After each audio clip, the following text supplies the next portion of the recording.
Dahil katatapos lang natin mag-workout mga idol, ito ang breakfast natin ngayon mga idol. Oh. Napakasarap sa katawan mga lods, ang papawisan ka. Kailangan alagaan mo rin yung sarili mo mga lods.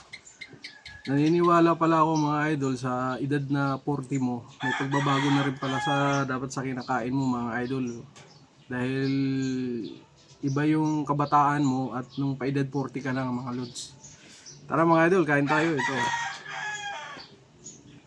Ito lang yung breakfast ko ngayon mga idol.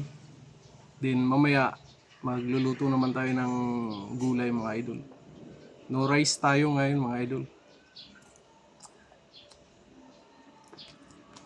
Ito saging na to mga idol. Ito yung tanim namin mga lods. Bagong pitas namin to sa mga saging. Yun yung mga sagingan mga idol. Oh.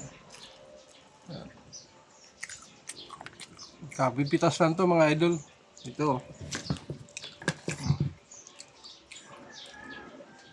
Kaya fresh na fresh pa talaga mga idol. Sarap kainin. Matamis.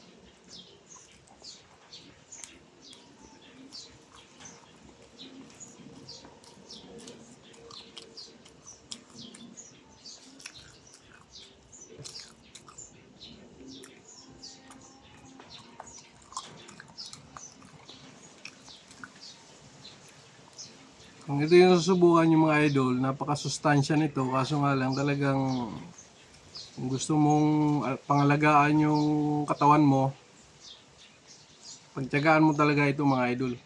Dahil yung katawan natin at yung life natin ay isa lang yan mga idol kapag hindi natin pinangalagaan.